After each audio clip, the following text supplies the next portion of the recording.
Hello, students. Welcome back once again to the continuation of the poem The Echoing Green.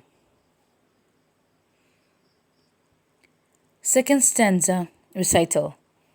Old John with white hair does love away care, sitting under the oak among the old folk. They laugh at her play, and soon they all say, such were the joys when we all girls and boys in our youth time were seen on the echoing green. Now, if we compare the second stanza with the first stanza, the mood seems to be changing. In the beginning, that is in the first stanza, it is such a happy picture, but now it is slightly changing, and we can see this change in the last three lines of the second stanza, where it says, when we all, girls and boys, in our youth time, were seen on the echoing green. Now, here, in the second stanza, old John may not be a particular person, but it represents all people, or perhaps the poet himself in his old age. These all people seems to be laughing away at their worries. They no longer have any problems to think about. They were happily laughing away, sitting under the oak tree. Now, here, oak tree not only means a tree in the park, but it represents strength or longevity and shelter for all people. Longevity means long life. It is also a symbol of experience, like the old people. Here, you will find that these old people are probably in a park sitting among the old folk, that is the old people. And there are a whole lot of old people around them, and they were having a good time. You will find that these old people were talking about happy memories only. So, like I said, the first two stanzas of the poem represents the period of innocence. In the second stanza, they here refers to the old people and are refers to children. Now we are getting a picture of children playing in the park and all people sitting under the oak tree laughing, and obviously there would be laughter, merry cheerfulness in the park where it is filled with children. So that is the picture we find here. And soon they all say, now this line, the old people who were watching the children's play would say among themselves that such were the joys when we all girls and boys in our youth time were seen on the echoing green. The old people were recollecting their past when they were young, like those children who were playing and having a good time in the park. The second stanza is about happy recollection of youthful days, and it is also about innocent youthful days, and the mood of the second stanza is nostalgia, okay, which means when we look back or reflect to our past events.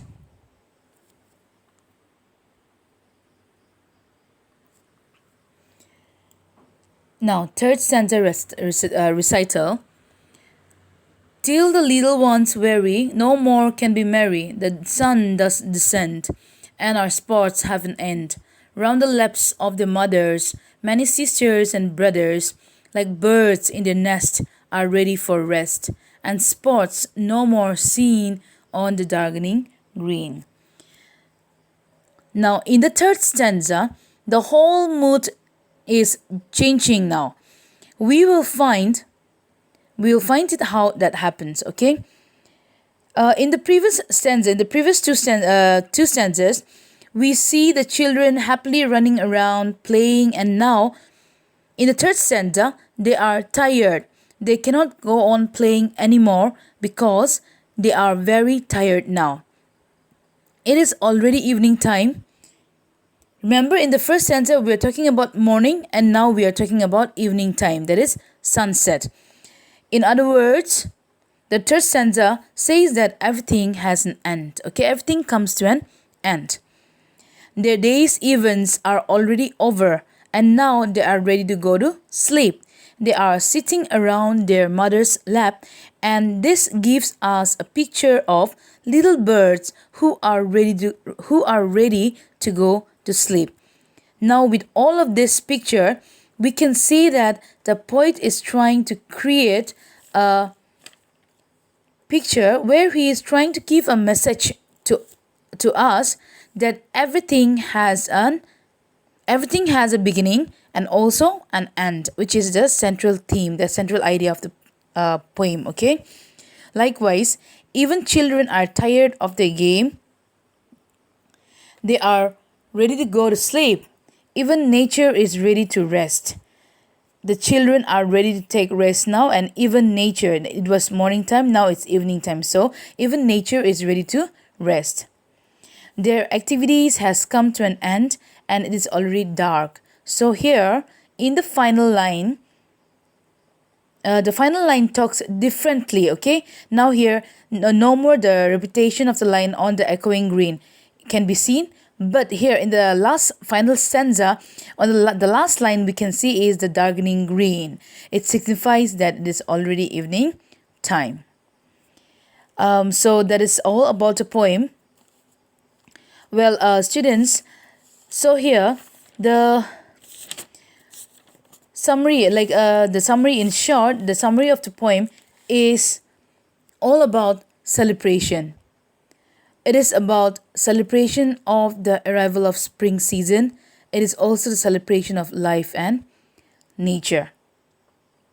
Now, I want you to take a good look at your poem in your textbook, and you will find that from each stanza you can differentiate these qualities from the stanzas.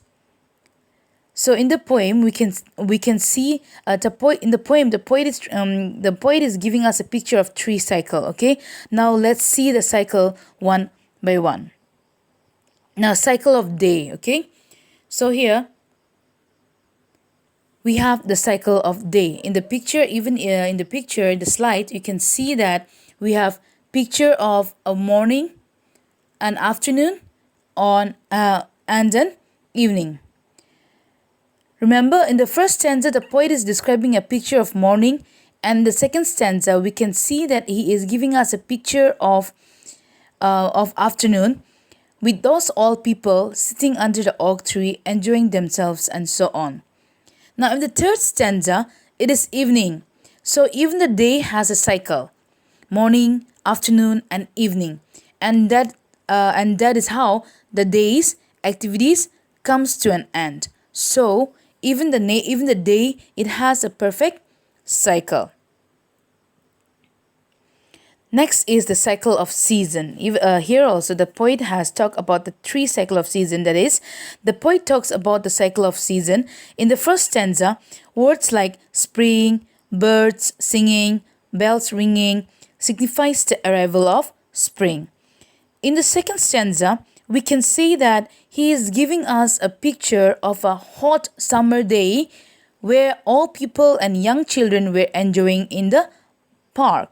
So that is a picture we get in the second stanza. Whereas in the third stanza, we get a picture of the autumn, or we can say winter. We usually end we usually end the season with winter, right? So we get an understanding of the cycle of season. And the third and the final cycle is the cycle of life, which is most important. In the first stanza, in the first stanza, the poet is giving us a picture of young children full of energies and activities. Life begins with childhood and continues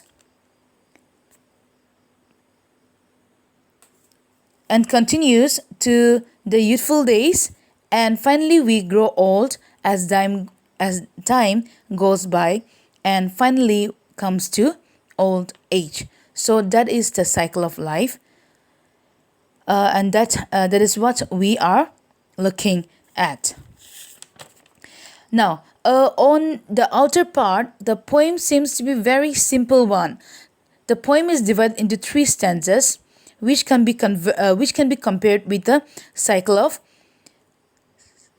day, cycle of season, and the cycle of life. So on the like I said, on the outer part, the poem seems to be very simple one, but the poet talks about life a lot. Okay, the poet uses simple words, but he gives us a deeper meaning on life.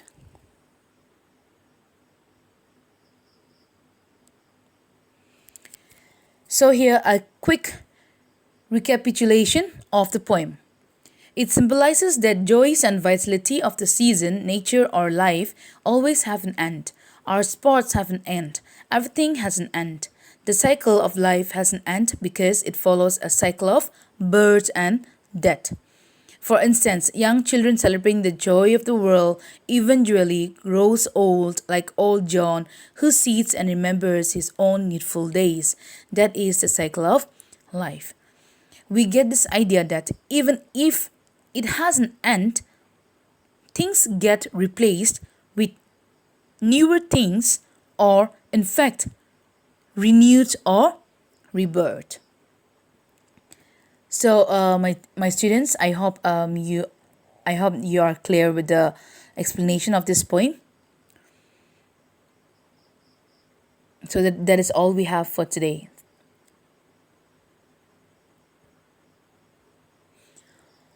Thank you. And this is assignment for you. Please do it and submit it on time, okay?